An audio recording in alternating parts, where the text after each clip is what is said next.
Future provides career and employment perspectives for anyone interested in learning how others have navigated their vocational choices. Listeners will pick up tips about creating meaning in their lives, building experience, developing a professional network, and managing their own careers to have a positive impact. Featuring lively discussions and special guests, we'll discuss unique career journeys and offer valuable insights into thinking about your future.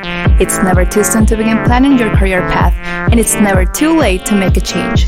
Join us and learn how to take the stress and anxiety out of career planning. We all know how important and life-changing it is to choose a career, but not everyone talks about how flexible, exciting, and scary the journey may be.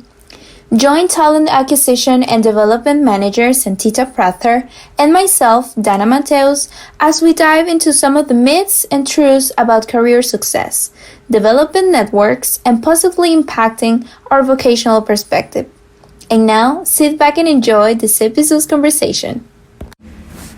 Hello and welcome to Discovering Your Future, a Prather Community College podcast. I am your host, Danna Matheus, a student at FCC and a production member of the podcast. And today our guest is Santita Prather, a Talent Acquisition and Development Manager. Hi Santita, how are you doing? Good, Dana, how are you? I'm doing good, and I wanted to say thank you for being part of this project at FCC. You're welcome. All right, to start, I would like to know more about your current position. What is it about, and how's a typical workday for you?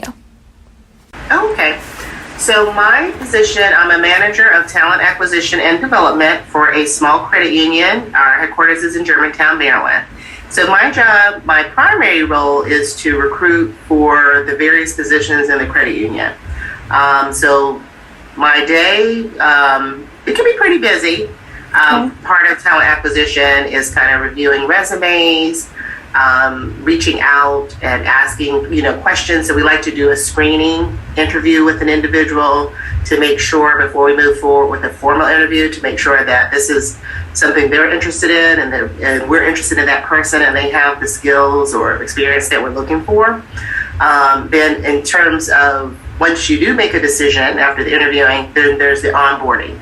So with the onboarding, it's, gathering information. We have to do like a background check. We do use a company to perform our background check, but, it's like gathering information, making sure all that information is together so we can make an, make an offer for that employee or to that employee. And then onboarding. So we actually have to get them in the door. So we usually have an orientation. And we want to make them feel welcome. So there's usually the first week or two, there's a big deal about this new employee. Because we want them, one of the things like our CEO says that we're choosing them, but we're also very excited that they're considering us as an employer. There are many places that people can work. Yes. And the fact that, they're choosing to spend more time than they probably spend anywhere else with us is like a big deal, so we want to make sure that's why the onboarding and, or the recruiting aspect of HR is really important. You want to just don't make a quick decision. You want to make sure that, when that person comes that, they're happy, we're happy, everybody's kind of happy. And also you want them to be fulfilled in their role as well. Of course. Yeah, that's very interesting. I actually choose you for my episode because I was like, wow, so she's gonna give me all the insight for how to prepare for an interview and how to be selected and everything. So of course you're looking for qualifications in the resume, but what are those other characteristics in a person who's applying you're looking for? You know what? I always ask, one of my first questions is not even really the question on the, on paper, but I always ask, hey, did you have a chance to look at our website and learn anything about our organization? Yeah.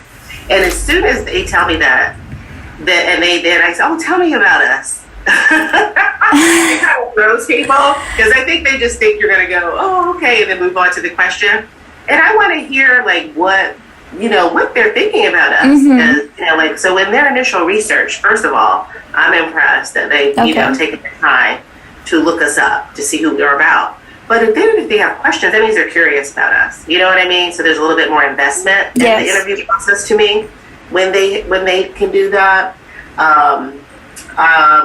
So that would be important. So what was your question again? You were saying like, oh, what are the things we're looking for? Yeah. Also too, communication too, like in terms of the communication, you know how we're talking now, you say you want it to be organic. So even though it's a formal interview, or maybe I'm screening, I'm just looking for, like this organic flow in information. So I think, I don't think anyone can get a job unless they do an interview, some type of interview. So I think being prepared, I think, like a person who prepares himself for an interview, I'm looking for that. So again, that's not anything that, that's not a question. That's not, but I think if a person takes the time to show up and they look nice on screen, because a lot of, because of COVID, we moved from in-person or telephone screenings, so now we're doing all of our screenings, virtually. And like, if they take the time to like look nice on a screening call or interview, I think that says a lot. Okay. So those are things, not necessarily the way they answer the questions, but like how they approach their life. Absolutely. Like okay, so they this is serious to them. You'd be surprised how people show up. Really? I know, you'd be surprised. So that would be something that, in addition to like the skills that I would be looking for. Communication, how they're approaching the interview, did they research us, is there any kind of interest, do they have questions for me? I sit back and I go, okay, ask away, ask me anything. And then if they say, no, that's okay, then I'm like, we've just spent 30 minutes together on a screening call. Yeah. And nothing's curious to you about us, So I don't know. Those are some things like non skills related to me that absolutely. Yeah. Okay, cool. So another question that I had is how did you get to where you are right now? I mean, did you always knew that you wanted to do this, or? No, I didn't even know. I bet you when I was in your shoes going to school, I didn't even know what HR meant, probably. I'm pretty sure I didn't know what it meant. So when I started out, I went to Old Dominion University, and my degree is criminal justice. So I thought I was going to go into law enforcement. I applied for a few jobs, but that just didn't work out for me. But I had a liberal arts degree, and even when I was in school, they said, "Oh, you have a liberal arts degree. You can pretty much branch into anything." Oh, okay. So I will say, for my experience, that has been true, because I have been very fortunate to have had different types of jobs in my life as an adult post graduation. So I ended up in the human services field with that liberal arts degree, and I worked with children for a nonprofit in Montgomery County. It was Boys and Girls Homes of Maryland. So I started out, and I've been very fortunate too, because I move up quickly. Okay. So I started out it's not like a clinical counselor, but a counselor working with kids. And then I ended up moving up, and I became the program coordinator of a runaway homeless youth shelter. So I did that, and so from there, I was in that organization for 4 years. So, that's one thing I like to tell people, try not to jump around too much initially, especially when you come out of college, because you want to make sure that you have some experience. So I'm going to back up a little bit. So when I'm looking at resumes for talent acquisition, I'm looking to see, are people jumping around, or do they stick around a little bit? Of course. During the job. So, I would say, try to stay somewhere at least 1 to 2 years, not. If I see it 3 months here and 4 months there, I'm kind of thinking you're not really stable. So I was able to stay in that position for 4 years, and then an opportunity opened up for me to work still with children, still working with children, but I got a position with the state of Maryland and with the Department of Social Services. And again, working with that same population of kids that I was working with before, but it was like, now I felt like, wow, I got I was working from a nonprofit, and now I'm working for, a government agency. Yeah. So that was good, and I ended up staying there for probably close to 4 years. So I was like there 4 years, and then again, within a year, I started out as a case manager, and then I was invited to go into administration. And so instead of working with the children directly, I ended up developing programs for kids who were out of state residential treatment facilities and bringing them back. And I assisted in helping to develop these programs. So that was very interesting. So I did that. Okay. And then, let's see, after I did that, I did take a little bit of a pause because I started to have children. And so I took a pause. But again, still with that liberal arts background and my experience, at some point it was like, okay, I want to make my way back into, the workforce. So I did some admin jobs, and I was able to do that from home. But I felt like, because I always had a job where I was helping people, like I wanted to give back. So this is a very interesting story. I said, well, let me volunteer. I will, maybe I can volunteer. I had this idea that, I want to help people with literacy. Maybe I can help, okay. And that's something that was an interest. Didn't have a background in that. So this is where it gets interesting. Uh-huh. So I saw that Frederick County Public Schools had a volunteer position online. I said, well, I'll do that. And, maybe I'll get some experience. And then eventually I'll be able to do that and get paid for it. So that's another way that you can get involved, that you can gain experience. You have this degree, but you need a little bit more experience. So I would suggest to a student, volunteer. Yes, that's one of the things that I've noticed doing these interviews. Most of people get their experience by volunteering for something, and of course, the more experience you have, the better chances to get a job, and the better your resume is gonna look. Yeah, so you're going to want to have as much experience as possible on your resume. So that's what I did. And even so, I'm already, post-graduation, I'm having children now, and I'm like, okay, let me volunteer and get this experience. And I got a job. So when I've interviewed with the principal, and he said, so you said you want to volunteer. He says, but I have a paid position. Do you want to get paid to do that? And I was like, what? Oh my gosh. So I ended up getting a job with Frederick County Public Schools, and I was a adult education instructor. So for those who stepped out of school for whatever reason, and they were going back, and they needed to to take the general education general education development test, that I was helping those individuals. It's no longer with Frederick County Public Schools. Actually, it's transitioned to community colleges. I was gonna say something about that. Yeah. FCC, yeah. So that program that is there at FCC was originally with Frederick County Public Schools. Interesting. Yeah. Okay. Yeah. All right. So I did that for 5 years. Okay. So while I was there, one of my jobs was to go into a nonprofit in Frederick. And to teach, I was going into different places, so it was a neat job because they would assign me to different locations, and I ended up providing that instruction to some men who were in a nonprofit organization in Frederick. So that was the Frederick Rescue Mission. So while I was there, volunteering, and I wasn't even volunteering, I was getting paid, but kind of think of it like volunteering. So they're like, so the director there is like, so what's your background? And I was like, oh, actually, I said, I love doing this. I said, but my background is human services. I've got this many years. I stepped out because I started to have children. And he goes, do you have a resume? And I said, yeah. And he goes, we have a position open. He said, I think you'll be good at it. And sure enough, I interviewed for that job and got that job. And then I'm going to fast forward because it would take me forever to probably go through the whole thing. But so while I was in that job, I was sitting in for one of my coworkers. It was a committee. So it was a committee that included a lot of different organizations, public agencies and private agencies. And my coworker, he was like, I don't like going to those meetings. Can you go? And I said, sure, I'll go. So anyway, they liked me in that meeting. And so the director of a program with the health department got word to me that there was a position open and they wanted me to consider it. And I said, oh, I'm fine. I'm happy where I am. This works for me, work-life balance. I can pick my kids up from school after I get off work. And she said, and I said, I really am making a difference. I'm working with these men. These men are, are recovery for addiction, blah, blah, blah.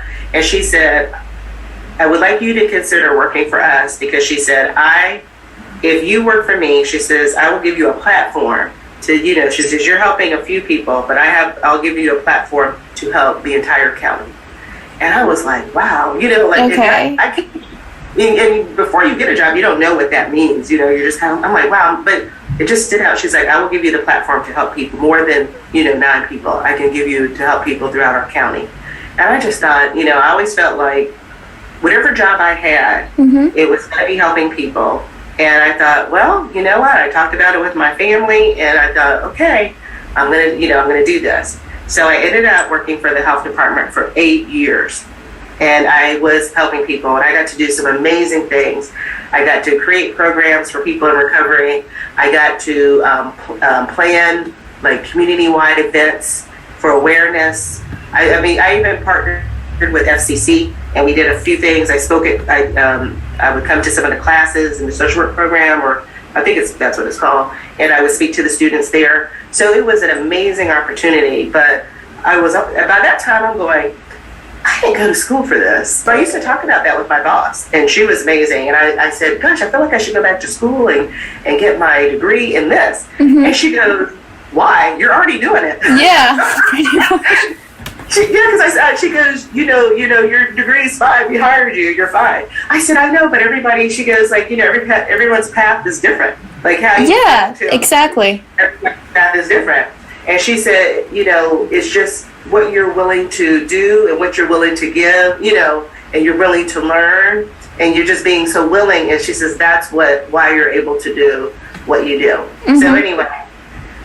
The last job, so I'm here for 8 years. I'm feeling like, okay, I've done as much as I can do with this. I definitely felt like I need to pass that torch on to someone else. So I was looking for, and this, if you noticed before, the other jobs, it was kind of like it found me. So this time I'm actually looking for a job. Okay. Before, they have this position.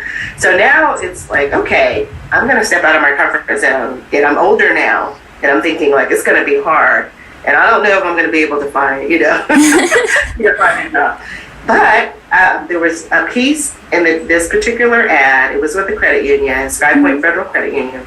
And they, in the job ad, it said it's a community development financial institution. So that really stood out. Okay, I've done all this community work. Yes. Organically. I've just fallen into these roles. I'm like, well, what's that? And it's financial services. I don't have a background in financial services. Okay, so I interview, and long story short, I get the job, and I asked my boss, the CEO and president of the credit union, why in the world would you hire me?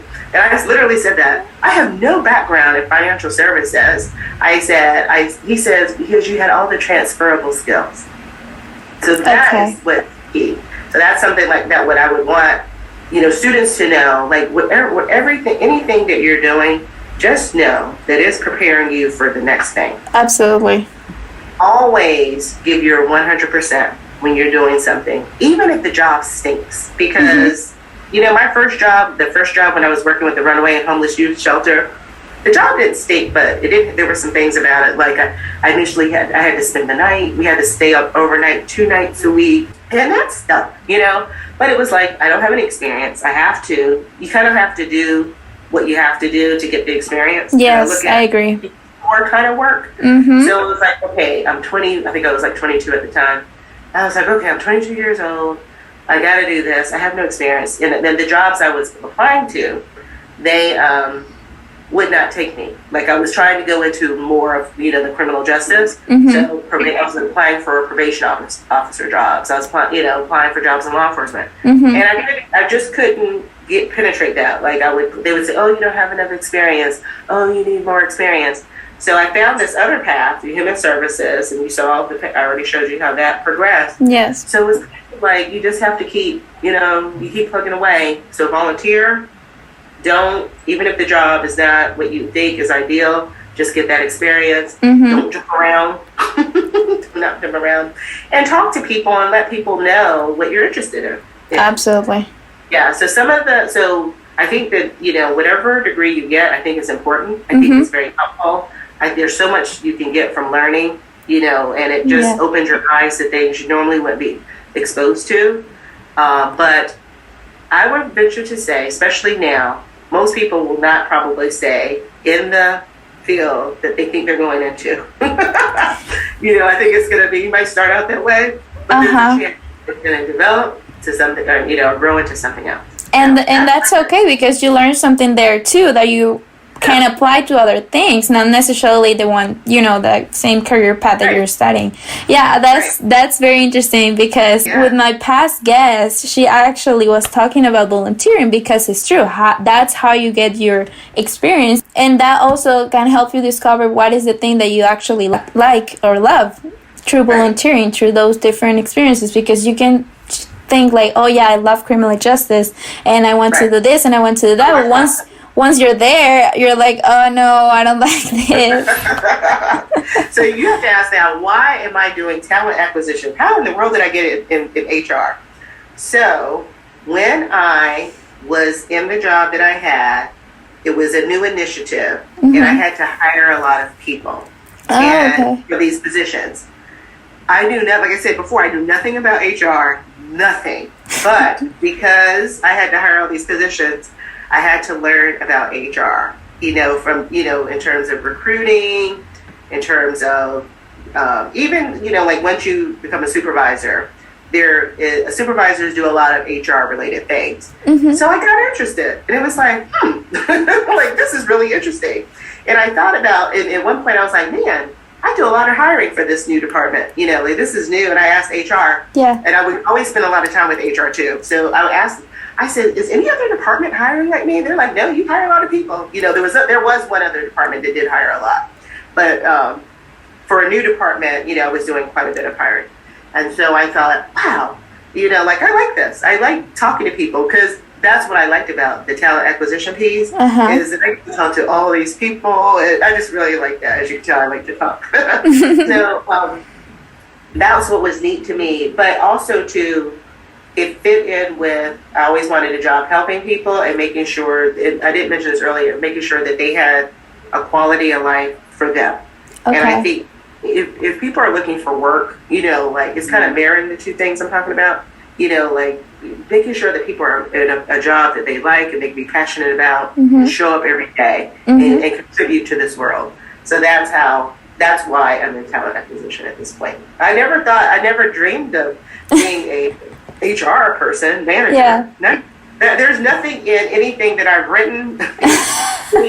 Even, you know, you take those personality tests and things like that. There's nothing here that says HR. Wow, that's very okay. Yeah, that's good, because I take a lot of those tests, a lot, and I'm almost like, I don't know if I want to do this. Well, when I look at it, does. I mean, it does. There are some definitely. There have been one of the things I've seen is there's some themes in there, and I have one that I took in 1998. So that's how long ago I took it.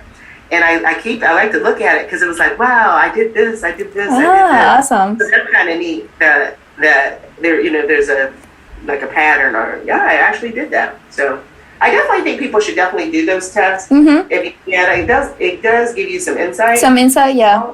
It gives you some insight, and also, but don't be disappointed if you don't get the results you want, because I think I was a little disappointed. I don't know what I was expecting it to say, but I was looking for it to tell me, like, be an attorney, you know.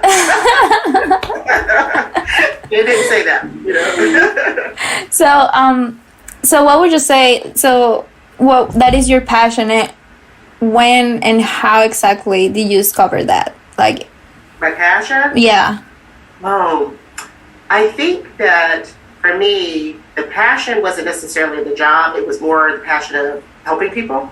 Yeah. And, you know, so it was more, so I learned that early, actually. Someone, because when I graduated from college, I was a little bummed, because, you know, my friends were going into jobs, you know, very, like, I'm a teacher, I'm this. Yeah. And my job wasn't like that, because I chose a field that it's not like that. You know, like, I could be law enforcement, I could be this, I could be that.